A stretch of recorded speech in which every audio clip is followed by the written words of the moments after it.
Première vidéo, on est toujours le 15 avril parce que j'ai pas changé d'endroit. Qu'est-ce qu'une forêt-jardin pour moi, vu que c'est le sujet dont on va parler principalement? Je dis pour moi parce que j'ai pas envie de fixer de définition que tout le monde doit adopter et j'ai pas envie de me restreindre à des définitions que d'autres ont données. Je pense que c'est bien si chacun a un peu sa définition.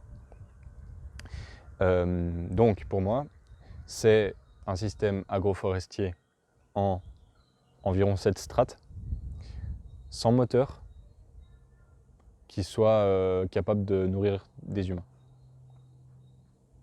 Je pense que j'ai tout pris en compte. Sans moteur parce que j'estime qu'il va falloir être capable de tout faire sans moteur dans les prochaines décennies et que du coup c'est assez pertinent de construire un système de cette manière-là pour apprendre les savoir-faire qui vont avec.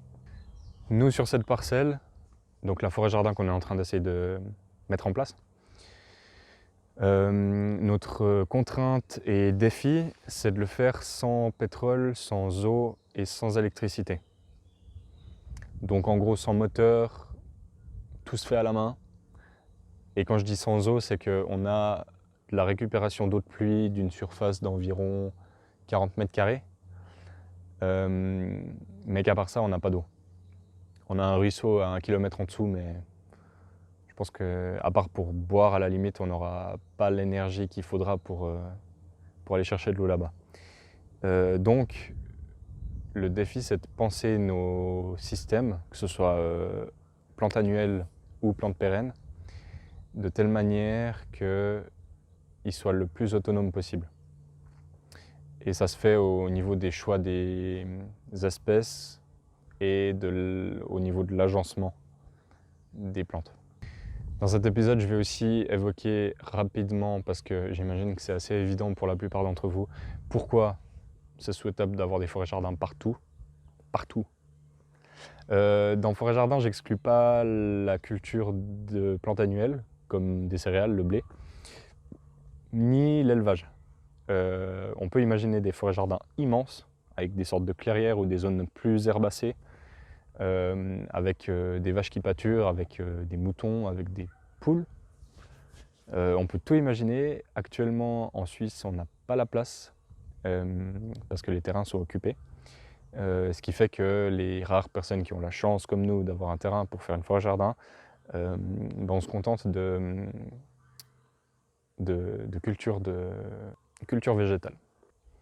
Donc il ne faut pas imaginer forêt-jardin, pour moi c'est pas du tout une sorte de délire de botaniste où il n'y a que des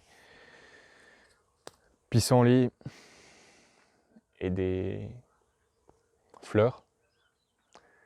Il faut que ça nourrisse les gens, il faut qu'il y ait des calories derrière, sinon c'est pas pertinent.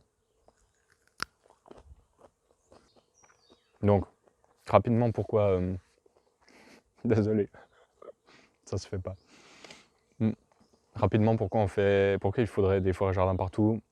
Ça permet de séquestrer du carbone, ça permet de produire de la bouffe, ça permet de produire de la bouffe malgré des extrêmes climatiques, que ce soit le chaud, le sec, le gel, le vent, les fortes pluies, tempêtes.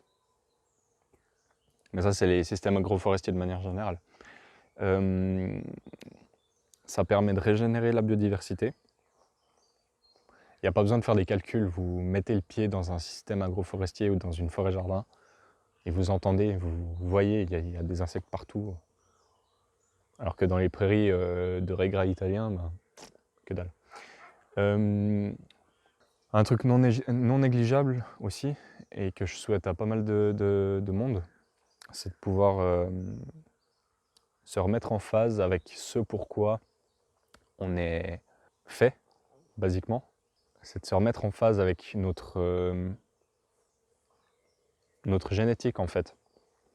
Parce que c'est pas du tout un délire de hippie, j'en sais rien. Peut-être j'en suis un, je réalise pas, mais on a évolué des milliers d'années, millions d'années, faudrait que je vérifie, dans la forêt, à chasser et à cueillir des baies. Et en 200 ans, on a eu plus de modifications de l'environnement qu'en des milliers d'années. Comment est-ce qu'on peut penser qu'il n'y ait pas des effets de bord, des effets secondaires, des gens qui se sentent pas bien, même si le système globalement il permet d'aller sur la Lune, je suis pas sûr que je suis pas sûr qu'il plaise à tout le monde en fait. Pas sûr qu'il plaise à tout le monde. Mais bon, de toute façon, on n'aura pas le choix, il va changer, qu'on le veuille ou non. Donc il y a probablement d'autres points clés que j'ai oubliés. Ben oui, aussi au niveau des rendements. Les rendements, ils sont un peu plus dégueux qu'en maraîchage pur. Mais ils sont plus résilients que du maraîchage pur. Et puis, ils permettent certes de produire moins, à moins grande échelle qu'une monoculture de blé. Mais je rappelle que la monoculture de blé sans pétrole, elle n'existe pas. Enfin, elle existe, mais il faut 50 personnes pour la faire. Donc en fait, c'est des systèmes qui demandent très peu, ouais, ça c'est un point peut-être assez important. C'est des systèmes qui demandent très peu de maintenance, une fois qu'ils sont construits. Parce qu'au début, évidemment, ça prend du temps. Donc, je clôt cette première vidéo sur qu'est-ce qu'une forêt jardin et pourquoi en faire tout plein. Regardez la suite, c'est cool.